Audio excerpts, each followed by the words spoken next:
Defisit perawatan diri adalah suatu keadaan seseorang mengalami kelainan dalam kemampuan untuk melakukan atau menyelesaikan aktivitas kehidupan sehari-hari secara mandiri. Tidak ada keinginan untuk mandi secara teratur, tidak menyisir rambut, pakaian kotor, bau badan, bau napas, dan penampilan tidak rapi. Defisit perawatan diri merupakan salah satu masalah yang timbul pada pasien gangguan jiwa. DPD atau defisit perawatan diri adalah suatu kemampuan dasar manusia dalam memenuhi kebutuhannya guna mempertahankan hidupnya. B. Tanda dan gejala. Mandi atau hygiene, klien mengalami ketidakmampuan dalam membersihkan badan, memperoleh atau mendapatkan sumber air, mengatur suhu atau aliran air mandi, mendapatkan perlengkapan mandi, mengeringkan tubuh, serta masuk dan keluar kamar mandi. Yang kedua, berpakaian atau berhias. Klien mempunyai kelemahan dan meletakkan atau mengambil potongan pakaian, meninggalkan pakaian, serta memperoleh atau menukar pakaian, menggunakan alat tambahan, menggunakan kancing, tarik melepas pakaian. Yang ketiga, makan.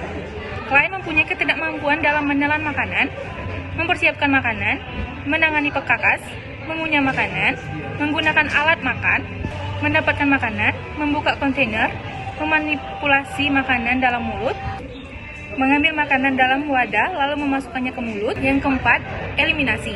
Klien memiliki keterbatasan atau ketidakmampuan dalam mendapatkan jamban atau kamar kecil, duduk atau bangkit dari jamban, memanipulasi pakaian untuk toileting, membersihkan diri setelah BAK dengan topat, dan menyiram toilet atau kamar kecil. C. Etiologi. Yang pertama, faktor predisposisi.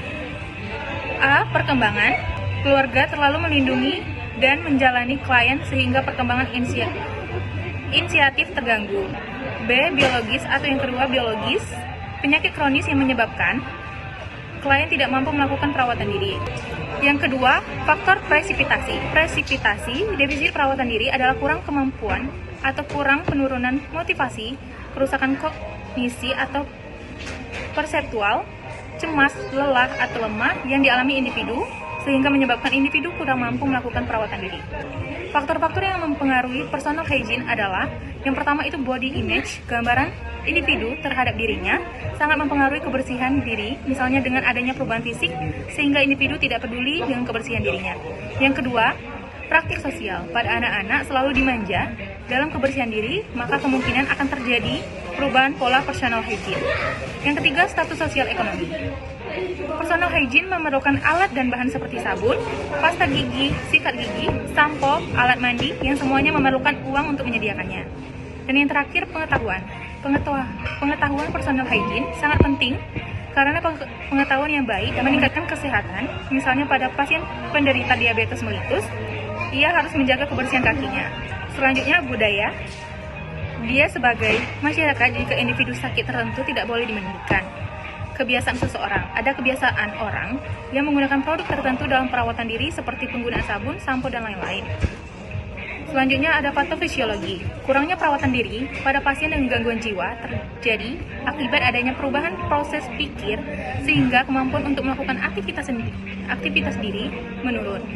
Kurang perawatan diri tampak dari ketidakmampuan merawat kebersihan diri, makan secara mandiri, berhias diri secara mandiri, dan toileting atau buang air kecil dan buang air besar secara mandiri. Adapun rentang respon, yaitu respon adaptif dan maladaptif. Pola perawatan diri seimbang, kadang perawatan diri, kadang tidak melakukan. Yang ketiga, tidak melakukan perawatan diri. Klien mengatakan dia tidak peduli dan tidak bisa melakukan perawatan diri saat stresor. Adapun analisa data. Data subjektif, klien mengatakan dirinya malas mandi karena airnya dingin atau di RS tidak tersedia alat mandi. Klien mengatakan dirinya malas berdandan. Klien mengatakan ingin disuapi makan. Klien mengatakan jarang membersihkan alat kelaminnya setelah BAK atau BAB.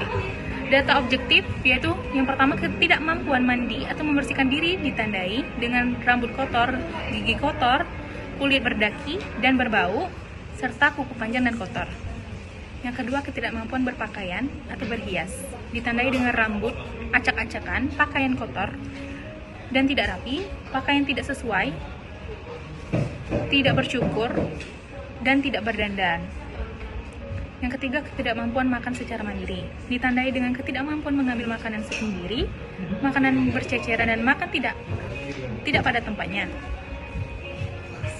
Dan terakhir, ketidakmampuan BAB-BAK. Secara mandiri ditandai BAB atau BAK tidak pada tempatnya dan tidak membersihkan diri dengan baik setelah BAB dan BAK.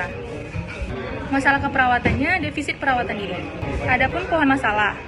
Yang pertama itu cause atau etiologi, harga diri rendah kronis, core problem, defisit perawatan diri, dan efek, resiko tinggi isolasi sosial.